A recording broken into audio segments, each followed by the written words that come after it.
Good morning from a chilly somewhere in Washington, Mt St Helens over that way morning. I was gonna make a video correcting all the errors that I made in the bike riding video about Mt St Helens. We're gonna go to Windy Ridge or something like that. It's 16 miles away, and even though we're driving, it's 40 plus minutes. It's a tight, windy road, but I have in mind to do some other stuff. We'll see if it comes out. So let's get in the car, in the van. Everything's tidied up, ready to go. I got my apple cut up. Gonna drive up this road. I'll show that to you in a minute, and we'll just go from there and see what happens. So as I pull out of here, I'll just let you know that for a minute I was confused what kind of a place this could be, why they would have such a huge paved area out here in the middle of nothing. And it turns out this is one of those places they call a snow park. So that trail over there is a snowmobile trail.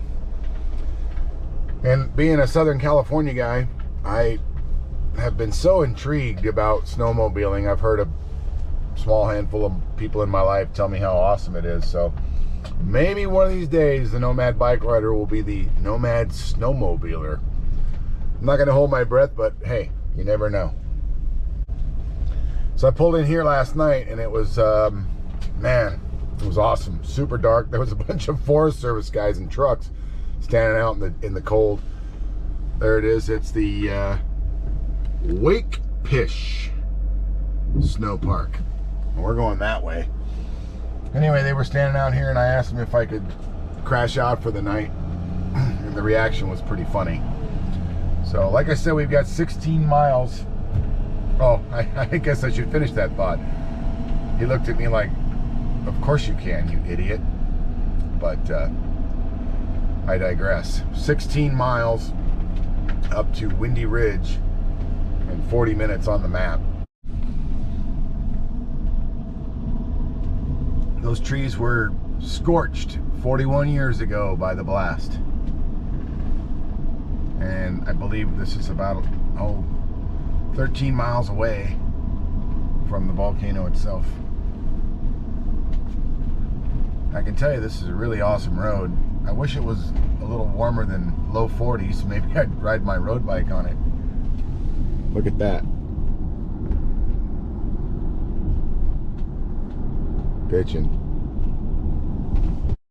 So that is Spirit Lake down there.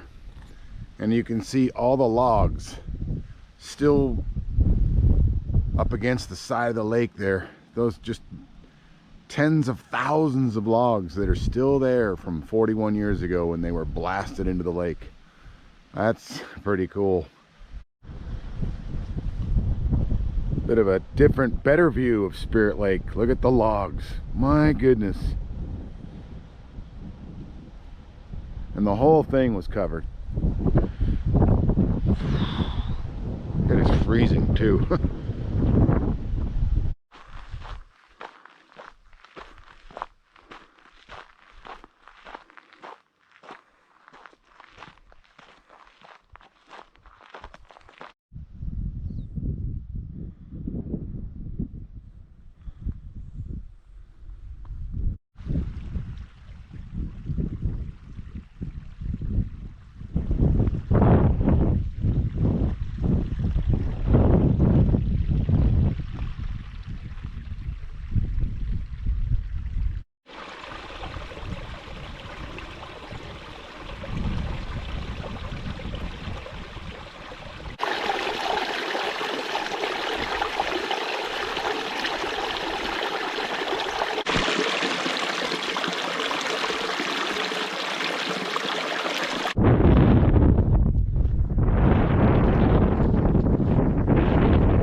So when I first saw the scene behind me from a mile or two that way, it kind of reminded me of something that I was sort of putting together with Ron yesterday on the phone.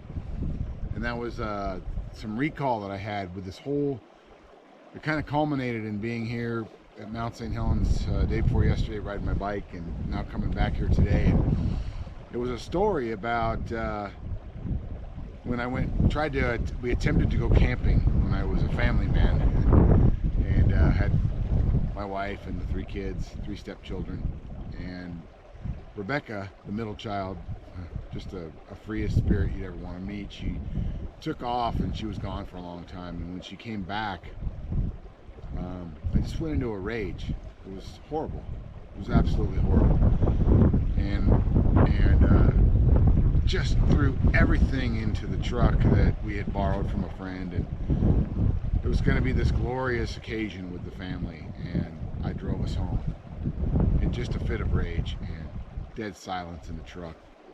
Must have been like a torture chamber for my wife and the kids, of course, and I was so frustrated. I was so upset, not a clue why. And you know, taking it out on the innocence of the family. I chuckle just because there's no other way to really deal with it other than to cry. But so, you know, in a lot of introspection on this journey that I've been on in the van for a couple of years now, and lots of talking with Ron and stuff, I sort of remembered that, and I connected it with a story that when I was a kid, we were in Morro Bay.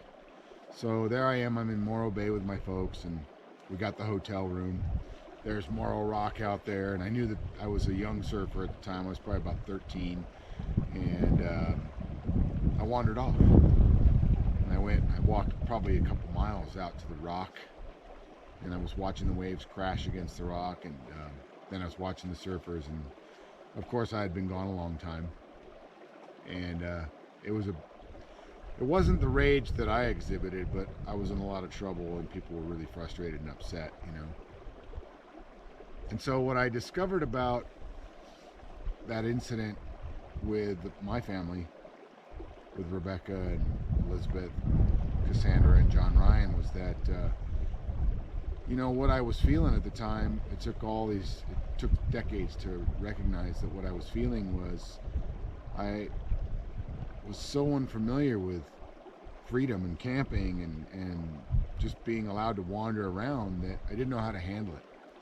And so when everything wasn't in the package that it was supposed to be in, meaning Rebecca having wandered off, you know, boom, there it went. That fuse was lit, and I just went off, much like Mt St Helens did 41 years ago, which, by the way, we're sitting in an area that was just completely, I mean, it was one thing, one moment later it was another, as that mountain behind me came apart.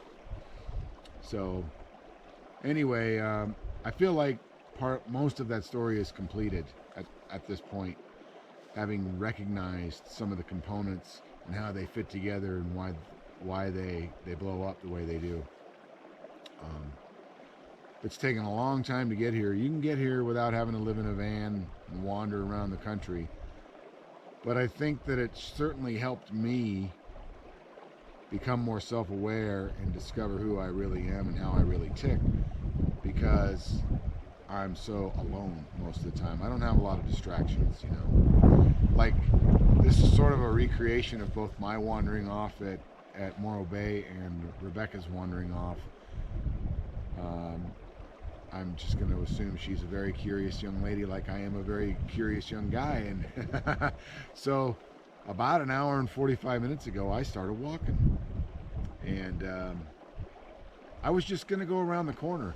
And turns out now I'm parked 5 miles away. So I've walked about 5 miles to get here. Just simply out of curiosity, just to see what's around the next corner. That's just how I'm wired. And you know, without being able to know that that's true for me, without being able to know how to communicate that to other people, it has led to frustrations, you know. So anyway, that's kind of the philosophical bent for the day. So as I was walking back, I decided to pop in a little edit in between some of my rambling back there and the end of this clip, and that is to say that in the AA literature, in the book of Alcoholics Anonymous, it says that we will not regret the past nor wish to shut the door on it. And I'm going to go out on a limb here and say that the things that I mentioned about the family and whatnot, You're darn right I regret it. I absolutely wish it could have been a different way, that people's emotions and feelings weren't scorched, much like the earth here during that eruption. So, but I am grateful that the door was not shut on it, so that I could get to this point. I'm not sure that I will, you know, ever get to speak to those people about these things. You know, I've long been since divorced, and Rebecca's doing her thing, and I don't think she watches these videos, so or Cassandra, or I know John Ryan doesn't. But anyway, long story short, like I said, I'm not sure we'll ever get to talk about these things, but I'm certainly ready and willing to. But I have to remember that they may not want to. So it's just my long-winded way of saying, you darn right, I regret those things. I wish they wouldn't have happened, you know. Maybe they were destined to, just because of everybody's past and all the collisions of dysfunction and people's inability to communicate. Honestly, certainly wasn't safe, to be honest. Not in the environment that I had been a big part in creating. So, but I do really regret it. Wish it was different. Terribly sorry. Pretty hollow to say that, but it is what it is. So that's my edit. That's the insertion. And now this video will finish. You know, I got done reading the book by Neil Peart, the drummer from Rush. He's since passed, but his wife and daughter had died. First the daughter in a car accident, a single car accident, and then the wife shortly thereafter from cancer. And he just got on his motorcycle and wandered around for a long time, on and off. And though he was a lot more mired in sorrow than I've ever been, I could certainly relate to a lot of what he wrote in his book about his wanderings. And interestingly enough, I was just fascinated as he talked about going down this road or going to this town or that. Gosh, I've been on so many of those roads, and I have visited so many of those towns. This has been a really interesting, once-in-a-lifetime experience, and I don't know if it's going to keep going next year or not. It's only the end of August, so let's just not rush it, Kevin. But anyway, right now we're here. We're at Mt St Helens. We're sitting in one of the drainages from where all the mountain collapsed and ended up down there in Spirit Lake. Just what an amazing place, you know. Beautiful, desolate, mysterious, powerful.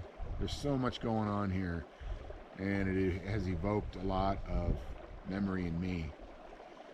So this wandering boy is gonna make his way back to the van. 5 miles is not exactly around the corner, but I didn't bring any water or food, so I'm getting a little thirsty. I might just drink some of that, even though I don't think you're supposed to, because my lips are getting a little dry. But it's nothing that is life-threatening, that's for sure. I'm going to be just fine. In fact, the other day when I was on that bike ride, the last video that I made, the ridge is just right over here. So it's fascinating to me. You know, I was parked over there and rode my bike. Now I'm parked over there and I walked. So what an amazing place. Well, just a beautiful experience to be here, and so grateful to get to share it with you. Not sure what I'm going to do with some of these revelations I've had. Not sure I need to do anything at all, to be honest about it, but we'll see. We'll just see. We'll just go with the flow. We'll, as always, wait to see what's around the next corner. So until next time, hope you're having a great day, and really thanks so much for watching. I'll see you in the next one. You take care now. GoPro, stop recording.